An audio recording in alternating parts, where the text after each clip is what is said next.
Monday Morning Quarterback on the 16th of October 2017 from WBRN Radio in Boston on the Boston Red Network. Earlier tonight we recorded an episode entitled The AARP Debate in the Seattle mayoral race. We'll have a link here and you can tune to it. The entire debate is there after our commentary. Of course, we endorsed Carrie Moon. We'll start off here, and in the middle of the last part of the episode, we'll move to Game 2 of the National League Series, which was in Los Angeles. The Cubs were defeated there, but the big question is what happened to Mr. Davis, the reliever, and what was the manager, Joe Maddon, thinking. We'll cover it from three different angles, from Los Angeles, from Chicago, and from ESPN. So we'll take a good look at it and see where we are going. Incidentally, the American League Championship Series will be tomorrow night in New York. We move from Houston to New York. We'll talk a little bit about it also. So let's get on with the basic show here. We don't like to spend a lot of time on these sensational type things like Harvey Weinstein, but we'll just touch upon it. The whole idea is the pervasive atmosphere in Hollywood. We, of course, covered the trial, the criminal trial and the civil trial of the All-American hero Orenthal James Simpson, and how the media reacted to him based upon a race amicus. And it was based upon race. It was a race trial of the century that set up the Million Man March, where the minister from Chicago, the Honorable Louis Farrakhan, called for a march by African American men, and 1 million showed up in Washington. Bill Clinton left town. But that set up the objective basis for the election of Barack Obama in 2008, and to where we are today, and to a certain part, the election of DJ Trump as the president now, based again on a racial amicus there, and the alt-right Steve Bannon enterprise there, until Steve Bannon left the White House, but Steve Bannon's ideology has not left the White House. But these are what you call side issues. If you recall the trial, subsequent media lynching of one William Cosby, of the Cosby Show fame, based upon some of the same types of allegations that are now have visited Harvey Weinstein. But old Harvey has been expelled from the motion picture organization that does the Oscars. His French Medal of Honor or whatever is being revoked. So he's being, as they say, put into the media, but not a media lynching. This came out of the Huff and Puff Post here. Jane Fonda, of all people, admits she knew about rumors and stayed silent. Well, many people knew about rumors here about old Harvey. Many claiming they had no knowledge of his sexual misconduct, we'll call it. Jane Fonda is admitting she heard about the producer's behavior a year ago, if not years ago, speaking with Christine Amanpour in the interview to air on CNN Friday. And I guess this is... let me get the date. Oh, this is the 12th. Okay, so it's already aired. Anyway, the Our Souls at Night Star said she was first aware of the actions by actress Roseanne Arquette, who detailed accounts there. Arquette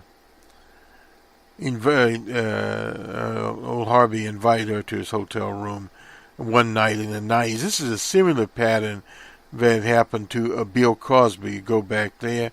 The 79-year-old actress, that's Jane Fonda, she was 79, admitted she only met him once.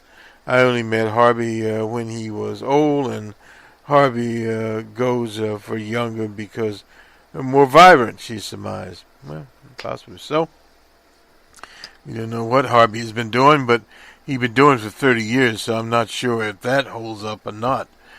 He was in his 30s at the time. While abuse of power runs rampant in Hollywood, Fonda also made sure to mention that these actions take place across all industries and to many women. No doubt about that.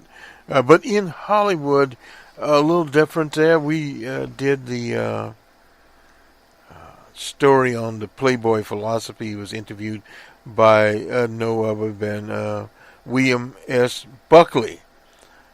This was the interview there, and moving on from there. But this was a whole Hollywood situation. Many stars have been implicated. I remember they trashed Sammy Davis Jr. on in a book there about things that he had done at the quote-unquote Playboy Club. Well, all of these people at that particular time were involved there. Now, I don't know, or we don't know, how late Harvey's activities extended, but now they have blown up. Fonda goes on to say, I'm so proud of those fellow actors that are speaking up. I know that it has taken a long time, she said. It's very, very, very hard thing to do. You don't get anything out of it as a person who has been victimized, but it's important to come out. Well, the entire Hollywood situation is a victimization epidroma, as one would say, the types of movies that are produced and the way they are produced around a monetization. So when you get that sort of thing in there, you can end up with wholesale quote-unquote prostitution. There's no doubt about that, whether it be for money or whether it be on the so-called casting couch. That is one of the things that has been occurring, because if you look at the situation, you have an actor, an actress, there are thousands for the pot. Now, who's to say that Jane Fonda is a better actress than Mary Lou Shaw or whomever that has not been discovered? Not saying that Jane Fonda was on any casting couch, but the whole point here is that it's a very subjective thing. It's not necessarily objective. And, of course, you know, over time, Jane Fonda obviously has demonstrated that she is an actress par excellence, and many others, and many unsung types have demonstrated that. The same way that you get in the literary field, your books are out there, you're out there, and a lot of it is, as Professor Reed out of Oakland says, especially with African American artists, they have to quote unquote be sponsored by the right people. At one time it was the Marxists, and then you have Tashishi, get his name right, Mr. Coates, Taishi Coates. Anyway, Mr. Coates was sponsored by various influential people in writing circles, and now he has arrived at the pennium of his literary career. But there are thousands more out there as equally talented as Taishi Coates that have not been exposed to the public. One of the ventures we do have now, advantages or whatever openings, is so-called self-publishing, where you can publish, get a book out, and then promote it on your own, and perhaps groups will pick it up through Amazon, etc. Anyway, you wanted to bring that one up, and we'll move on quickly here to other things. I was looking at a Reuters article that DJ Trump literally claimed his taxation scheme could bring, I believe it was $400 to, it was a $400 or $4,000. Well, we'll need to go to that scheme to get it. One of those outrageous things. But this is an analysis by the Republicans here. Let's see, where is it? Pictures of corporate tax plan, what it'll mean as a win for workers. It's $4,000 if the corporate tax cuts were enacted, seeking to counter other analysis out there. They call them criticisms. Have reached a framework for tax reform but lacks details. Well, when you don't have any details, you don't know. It said it would see the corporate tax rate reduced to 20% from 35%. It's already at historic lows from what it once was. And because of that, you're just basically quibbling. According to your analysis, middle-class earners would see income rises of $4,000. Well, over what period of time? Wait a minute. In 5 years. So effectively, you're talking about less than $1,000 a year here. So again, the policy center, they are respected, said would receive less than 10% of benefits from a corporate tax, while the top 20% would get to 70% there. The top 1% would see 1/3 of the benefits, and the top 1/10 would get 1/5,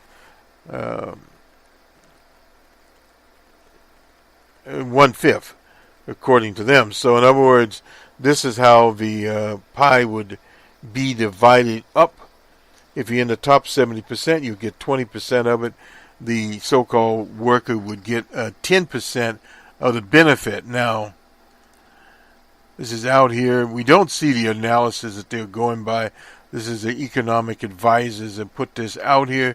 Companies will then pay higher wages to their skilled workers. Well, that has to be defined, and we don't, at this point in time, have a definition for it. Let's go to the Washington Post. We're going to spend some time here talking about what happened with the poor Cubs out in Los Angeles. This is a very interesting situation here, and we want to frame this up, since this is a sports program, what is actually happening in the NFL. Now, as many people know, the NFL, the football players there are working, quote-unquote, for private operation. But when old DJ Trump tweeted disrespecting the flag, the anthem, the flag in the country, and threatening of financial penalties. Now, this is a legal door to go through. Here, the National Football League is expected to decide this week. Legal experts say the NFL players, as employees of private teams, do not have First Amendment protection against the league, and would not ordinarily be able to challenge the decision on free speech grounds. But they could still challenge it, and they will. But the last week, the tweet from DJ Trump, and this is the whole problem with DJ Trump and his Twitter feed. He's using what was once a personal Twitter feed now as a governmental feed. Thus, if he bars you from that tweet, his Twitter feed, you do have a First Amendment challenge to him. Some scholars say, left on check, Trump as president could financially compel any number of corporations private into exactly what he wanted. Now, this is where the situation is here, and there is some case law there. The biggest wild card of all here is the president's tweet. The NFL did not publicly voice opposition until baited into doing so and being threatened with financial sanctions. Now, these financial sanctions themselves are a little bit different. Now, on Sunday, the 49ers, the former home of Colin Kaepernick, were in Orlando, Maryland, playing the Washington team, and they claim a smaller faction of players actually kneel. The Players Union has not decided whether it will challenge the league's decision at a meeting of the owners set that'll be on Tuesday. The Civil Liberties Union told the Washington Post it will stand ready to defend the principal rights of the players. If the NFL acts because of Trump's players that could legitimately claim their First Amendment rights. That's David Cole, the national director of the ACLU. The courts have recognized when government officials threaten punishment or consequences because of protected speech, that in and in itself has chilled the speech. in violation of the First Amendment. Cole said a 1986 case involved the infamous Edward Meese, who was still around. He challenged Playboy's Enterprises, then Attorney General, sending letters threatening to publish a list of 7-Eleven convenience stores that sold pornography. Well, that case went against Ed Meese. The NFL did not recall. Let me see. Okay. Goodell said last fall that he supported players who wanted to see change in society, even if he didn't necessarily agree with the protest. Players have a platform. It's their right to do so. Goodell is now on that particular situation. The owner of the Dolphins, his name is Stephen Ross, who had previously supported the kneeling protests for racial inequality, told the Palm Beach Post that Trump had changed the whole paradigm of what protest is. He said shifting public perception now makes it incumbent upon players to stand and salute the flag. And this is very important here. This will be the court situation. Now, Joe Lockhart, he used to be around for Clinton. He was the head there, spokes type. Did not respond. Well, he's quiet. Tennessee Titans wide receiver Richard Matthews tweeted that he would quit playing football rather than forced to stand for the anthem. Now, how many others will do that? I don't know. Matthews, whose father was a Marine, whose brothers died in Afghanistan, has stayed off the field during the anthem, has a right to. Now, the fact this is happening strengthens the argument that a private entity's action following something Trump suggests would be deemed state action and consequently could trigger the constitutional protections. That is from Jeremy Duran, professor of sports law at American University. Oh boy. It's more than merely a threat of presidential statement to become state action. Alan Dershowitz, he's long gone in retirement. I can imagine a case where the president's statements constitute a deterrent, but it would really be a stretch. Dershowitz said to go down this path could pose a dangerous precedent for freedom of expression. It would constitute it would place constraints on the ability of the president to have a bully's pulpit, whether Democrat or Republican. Well, this is a silly way of looking at it, period.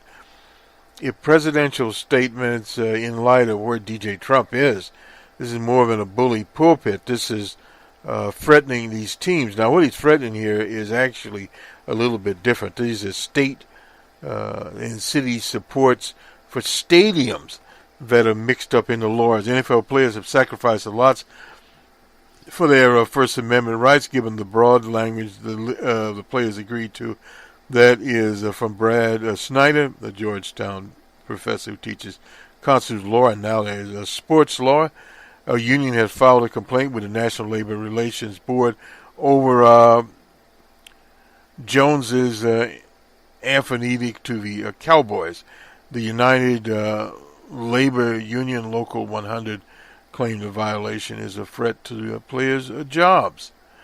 Eugene Vahia, a free speech scholar at UCLA Law School, but it seems pretty clear that whatever action the NFL is going to take is going to be a very real risk of public reaction due to the drop-off in enthusiasm for the NFL, in other words, the boycott. Now, Colin Kaepernick is going to file his own grievance, has filed a grievance accusing the NFL teams of collusion to keep him out of the league. Principled and peaceful political protests, which the owners themselves made a great theater in the initiating weeks ago, should not be punished, and athletes should not be denied employment based upon partisan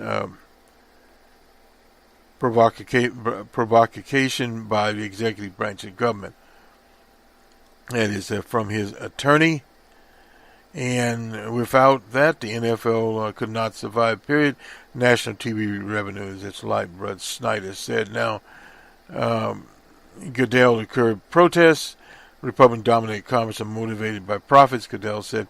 The NFL has a direct interest in protecting the anti-trust exemption granted in 1961.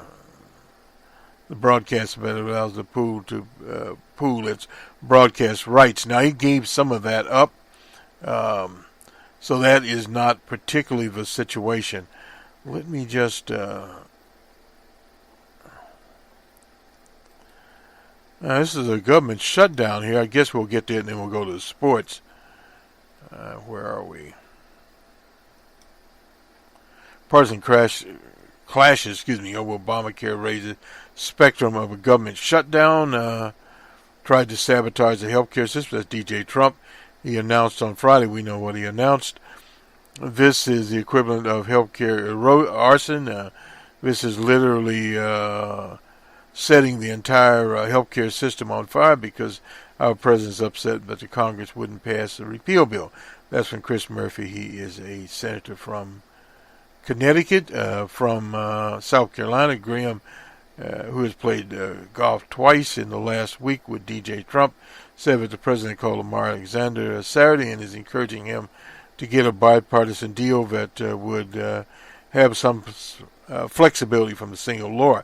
I hope that the deal between he and, of course, Senator Patty Murray, The standoff heads to potential pivotal meeting Monday with the leader, Oman McConnell.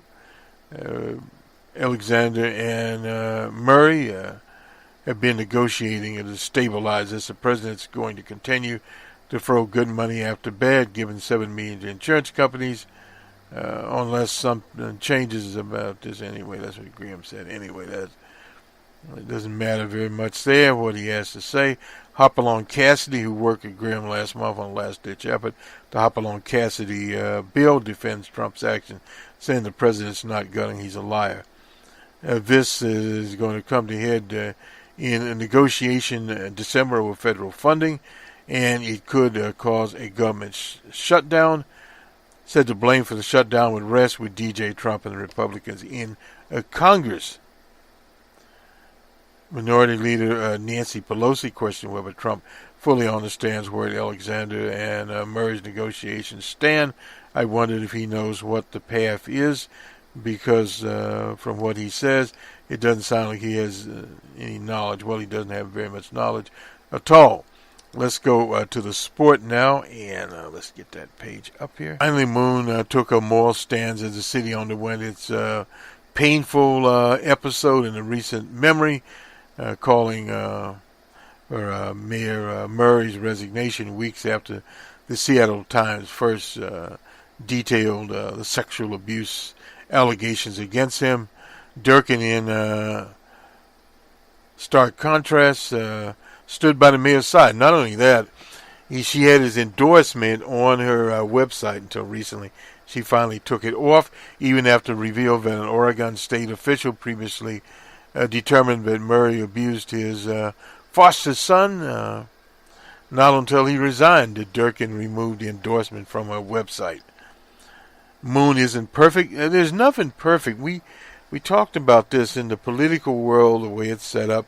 You never have the perfect candidate. She funded her campaign largely through personal wealth rather than build a grassroots movement. Well, part of that was she didn't have the tools. Nikita Gardner and others had those tools out there, and it's unfortunate they couldn't work together. And shifting some policy positions, this always happens in a campaign, changed her support for housing as a human right ordinance to simply supporting the idea and principle. She also lacks experience in key areas. Well, she's not a policeman, but she is there. Durkin, who has experience as a former U.S. attorney, came up very, very short. We're not choosing between Moon and perfect. We're choosing between Moon and Durkin. we'll leave it at that. The Seattle Teachers Union have endorsed Kari Moon. Here, we're looking at it. This is from The Stranger. It endorses Kari Moon. They represent 5,000 public school teachers and staff members. I know a lady that's a part of that union. That's Local 775. Hopefully, Kathy's out there working very hard. We got that out of the way. Now to ESPN. I guess we'll... wait a minute, where are we starting here? This is the Brancher report. Dodgers beat Cubs on Justin Turner's walk-off home run. Justin Turner, with his red hair and red beard, Turner drilled a free-run homer in the bottom of the ninth inning off of John Lackey. While all Chicago manager, Joe Madden allowed all-star closer Wade Davis to watch from the bullpen. He drove in the Dodgers' upper run in the fifth. He was a dangerous man. I don't remember now if the bases were loaded or not. The shortstop, of course, the Dodgers, of course, Seager, he's not on the roster because of an injury there. So Turner is there, but again, he's not needed. So John Lester, who won the co-VMP in last year's National League Championship Series against the Dodgers by allowing 2 earned runs in 13 innings, gave up a run and 3 hits in 4.2 innings while working on short relief. This is the only his only issue was 5 walks, which drove his pitch count to 103 innings. So John Lester was out there. John Lester pitched pretty good there on 3 hits. He gave up 1 run, 3 hits, not very many at all. But he did pass Whitey Ford for 6 on the all-time playoff innings list. His ERA is 2.52, not bad at all, and he's better than anyone above on the list. Rich Hill didn't match his counterpart's history, but allowed a solo home run to Addison Russell and scattered 3 hits with 8 strikeouts and 1 walk in 5 innings. A similar performance there. The former Cub gave his team an opportunity to win in a bullpen-oriented thing. That's right, Rick Hill was a Cub. So, the starters escaped a jam in the third. Hill retired John Jay and Chris Bryant with Javier on the third, and Lester induced Enrique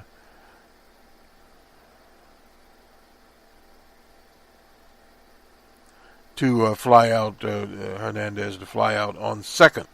Won't get into this. Charlie Corbison had a double there. He was very important there. Carl Edwards Jr. striked out Chris Utley with 2 runners on the ends of the 5th and pitched a scoreless 6.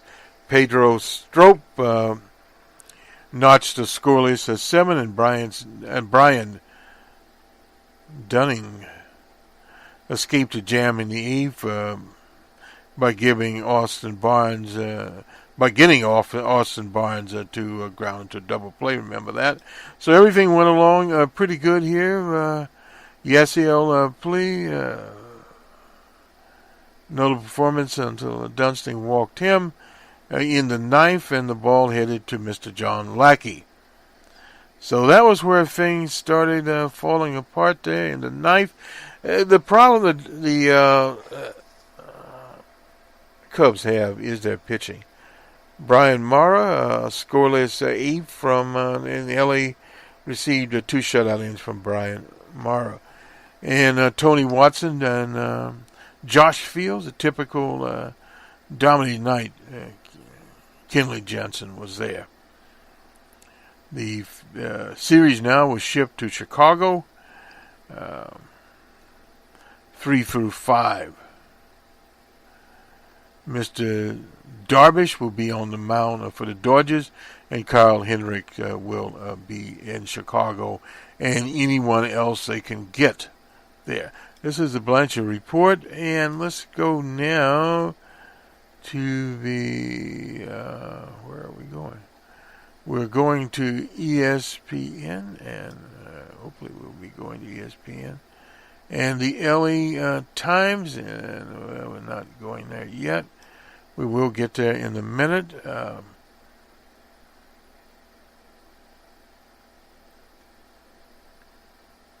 Here we go. It was the anniversary of Kurt Gibson's hit. This is when Turner blast his classic. This is from the Los Angeles Times. Bill Pinsky is the reporter here.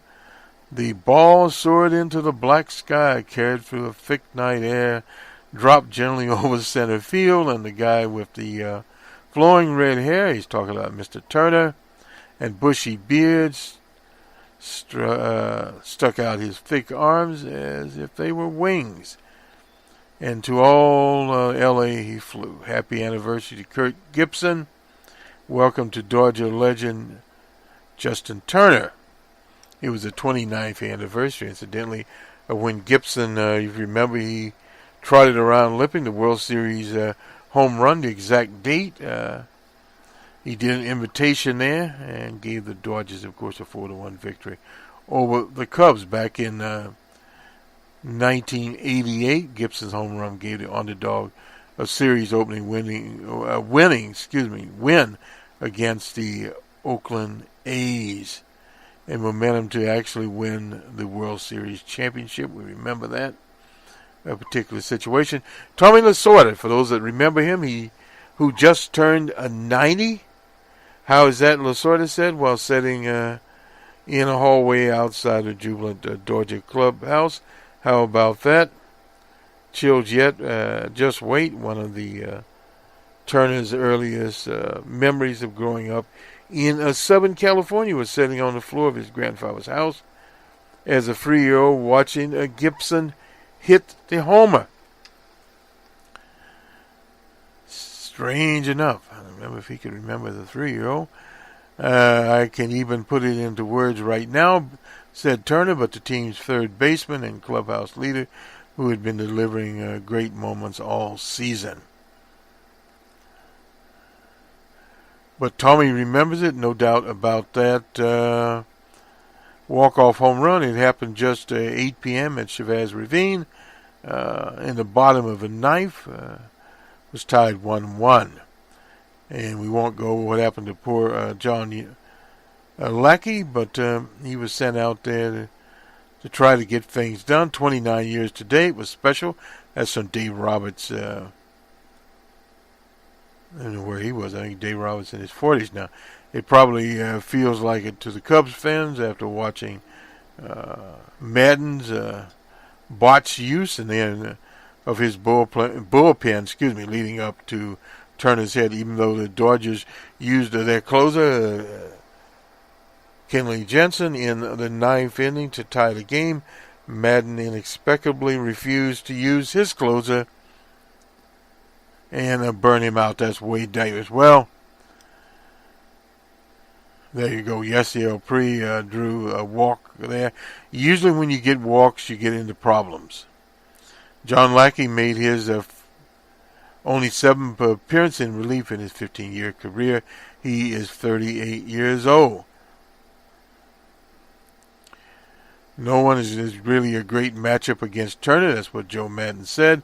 So far this October, nobody is a great matchup against any of the Dodgers, who have won all 5 of their postseason games. They did. They sweep the Arizona D-backs. We need 2 more wins, and we can really celebrate. That's what this 90-year-old Tommy Lasorda had to say. Listening to him, listening to history, feel it strange. It's officially descended upon Shiraz Ravine. Wings stretch out in the air. This guy tries to be a poet. Anyway, on to Chicago, they didn't have very much at all to say. This is in the Tribune, Paul Sullivan writing here. By the end of the night, the classic composition was a little more than an earworm to the Cubs, who continue their postseason hitting slump with 12 strikeouts in a 4-1 loss Sunday, giving the Dodgers a 2-1 lead. And he gets off it when the Dodgers struck out a Cub during a game 2. The fourth note opening of Beethoven's Fifth rang out at Dodgers Stadium.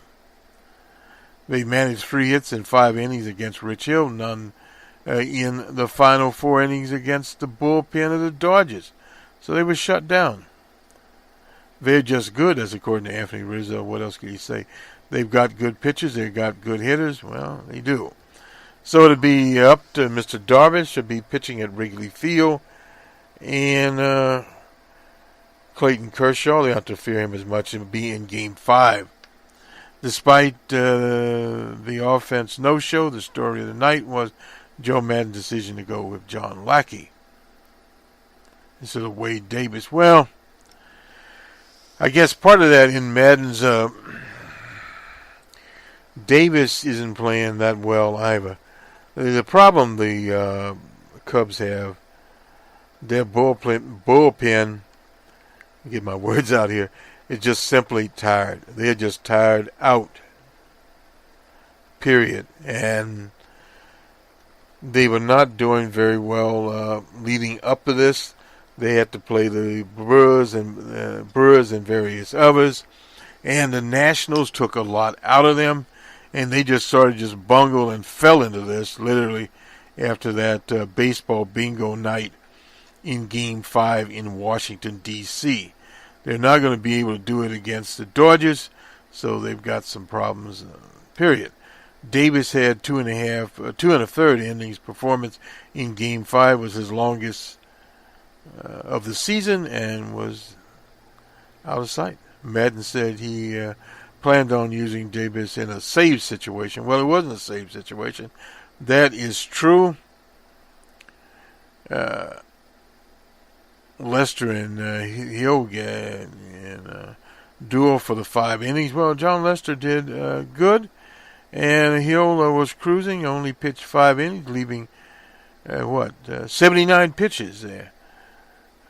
So that is a situation there. Carl Edwards Jr., Pedro Stope, and Denning stepped up in Game 2 by a loss effort. They did well.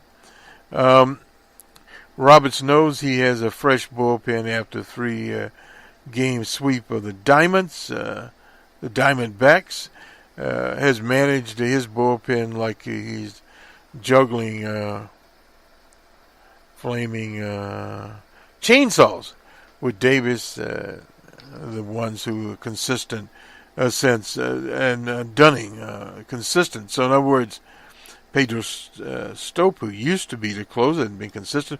Poor Carl Edwards, with exception to Knights, had a dreadful postseason there. And he's usually reliable. He was in the World Series. A tall, slender man out of, I believe, South and North Carolina, somewhere like that. So on we go on Tuesday, I guess. Let me see. Yeah, on Tuesday from Wrigley Field, we'll have, of course, the American League Championship Series. Houston moves to New York. Can the Judge come out of his slump? He's been slumping. Will he come back in New York? And they need at least to win 1 game there for sure. And they'll be there for 3 games. So if they can get 2 games in New York, they'll be back in this. Of course, if they lose 2, they'll be out of this. And then the question would be, can either of the National League teams, the Dodgers or the Cubs, beat Houston? I think they could beat New York, but beating Houston is a little bit different. But the Dodgers have very good pitching. They've upgraded that. And they have a good hitting. And the Cubs have been in a slump. They've got some hitters, yes. But I think one of the problems the Cubs had was when they traded, what was his name, away to the St. Louis Cardinals. He was probably the life and heart and soul of that team. Do as well this year as he had in previous years.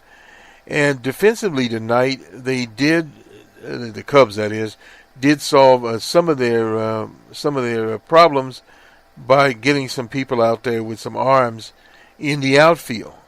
They had some problems there with arms.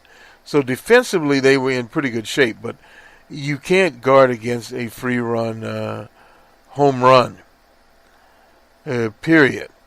So that is the situation, and earlier it was, 92 and 93 degrees, and the ball was floating around.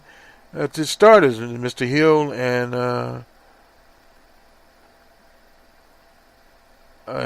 John Lackey, I always get those two mixed up there, did a very good job there, and so did the Cubs bullpen until they got to the last there, and that was a situation where it just was not in the cards. I guess that is one way of saying it. Now the ESPN, I hadn't gotten there yet, but go ahead, eviscerate Joe Madden for his end of the game pitching decision there in the 4-1 loss. This is surrounding Wade Davis, who never got into the game after throwing 44 pitches. That's a lot of pitches for a reliever. And Madden decided not to put him in the game. And you had John Lackey.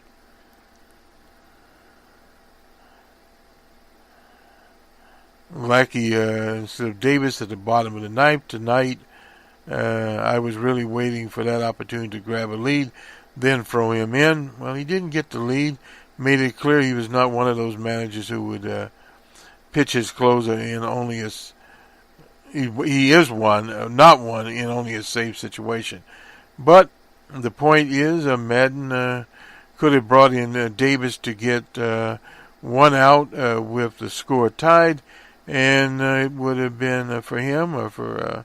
a wait until the Cubs got the lead, and then later went to Lackey after that, and Chris Taylor.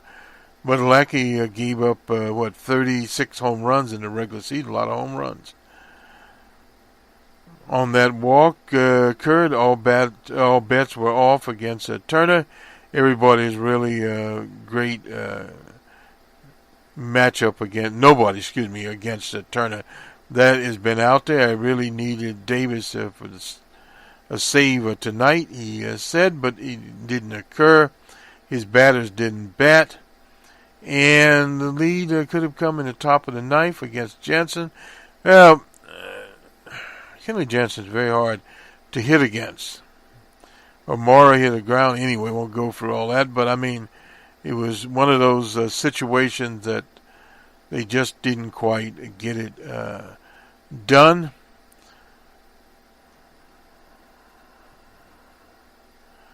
So that is what could have happened, but it didn't happen. That was from ESPN. The Dodgers just had too much, and there was very, very little they could do about it. That is the Cubs. So it was a situation where what it was, and it's something you don't want to get into. Chicago paper says it all in terms of that, of Rich Hill and how Rich Hill performed for the Dodgers. And of course, again, John Lackey just had a lot of bad luck. It sometimes comes out there. And Davis had pitched a lot.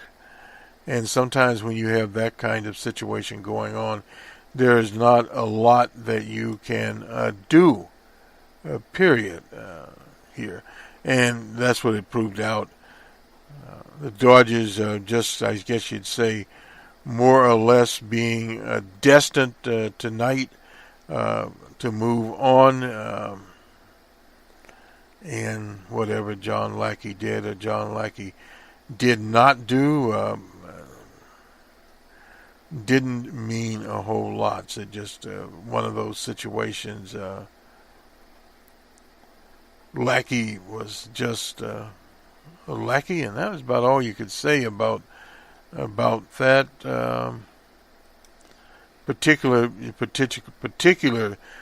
situation. I mean, it was just not the way that you wanted to go. I keep saying that to myself, but that is actually it. When your hitting is not hitting, you always have problems. And here you had problems with John Lester. I don't know why I get Lester mixed up with Lackey, but the whole point is Lester performed, Big John performed well there, and he did not. This will do it for us. We'll see you on Numbers Man. That is still in production. Late, but nonetheless it's in production. From WBRN Radio and the Boston Red Network, good day.